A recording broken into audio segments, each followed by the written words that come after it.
la table ronde, c'est ralentissement ou crise. Bon, alors, il est certain qu'on a à la fois un ralentissement avec un taux de croissance qui est sans doute divisé par 2 par rapport à la décennie précédente, et également un commerce extérieur qui est en baisse, hein, probablement peut-être du quart par rapport à l'année dernière. Donc le ralentissement, il est patent. Bon, la crise, elle est probablement là encore. Même si la Chine n'est pas en récession, il est absolument incontestable qu'il y a des problèmes. Il y a des problèmes au niveau de la surproduction, au niveau également de l'endettement. La Chine a aujourd'hui une dette globale qui est autour de 250%, ce qui est énorme pour un pays émergent. Bon, j'ajouterais que s'il y a crise, c'est une crise un petit peu spécifique. C'est une crise qui ressemble à celle de Gramsci, c'est-à-dire qu'on est dans un ordre ancien, on est sur un mode de production qui est un mode de production qui vise à exporter des biens, des richesses, et le vœu du Parti communiste, c'est de réorienter cette production vers la demande intérieure et également vers la modernisation de l'économie. Donc, on est bien à un pivot donc, dans l'histoire économique de la Chine. Je pense que c'est indiscutable.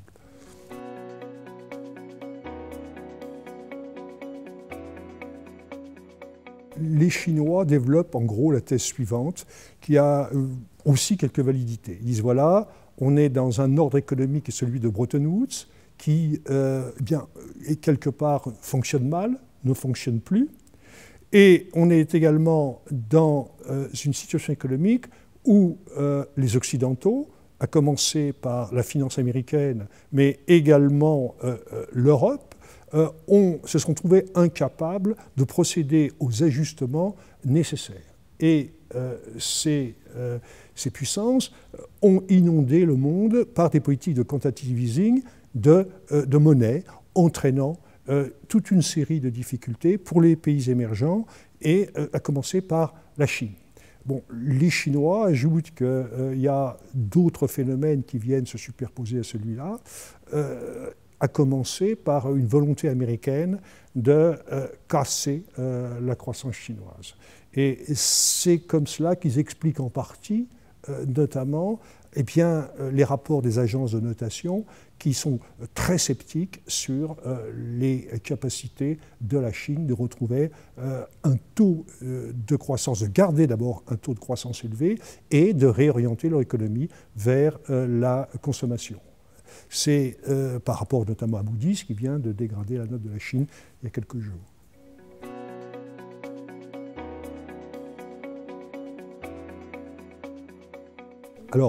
Alors incontestablement, la Chine n'est pas confrontée à une seule crise, elle est confrontée à plusieurs crises. La première, me semble-t-il, c'est qu'elle se trouve dans une situation qui, quelque part, a été celle des NPIA à un moment donné, c'est-à-dire que sa croissance, après avoir été exponentielle, faiblit. Donc, il y a un précédent qui est celle de ces pays. Il y a une deuxième crise qui, incontestablement, est liée aux effets du plan de relance de 2009 et qui a créé visiblement des difficultés, notamment de la surproduction, par du surinvestissement dans l'économie chinoise. Et puis, me semble-t-il, il y a une double crise. Vous voyez qu'il n'en manque pas.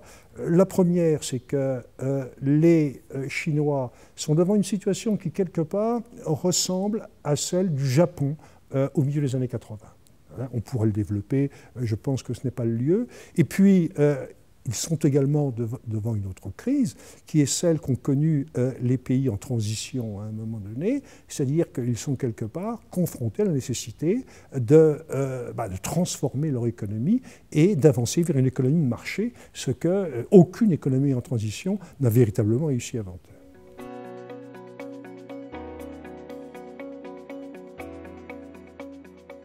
Alors, il y en a qui le disent, il y en a qui le pensent. Si vous écoutez les Américains, ils vont vous dire le modèle adopté par la Chine est un modèle qui ne fonctionne pas. Et donc, on peut s'attendre, dans les années qui viennent, mais ça fait des années qu'ils le prédisent, à un effondrement de l'économie chinoise.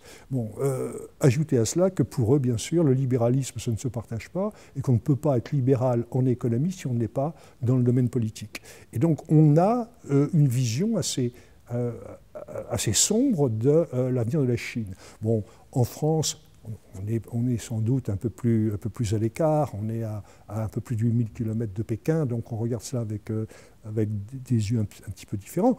Quoique il y a des stratèges, et nous je pense à certains militaires qui prédisent un éclatement de la Chine en plusieurs entités dans les décennies qui viennent. Bon, je crois qu'il faut se garder les excès, et pour ma part, je pense que la Chine va résoudre ces problèmes à moyen terme. Pour ne citer que Moody's, dont on parlait il y a quelques minutes, pour Moody's, ça prendra 5 ans.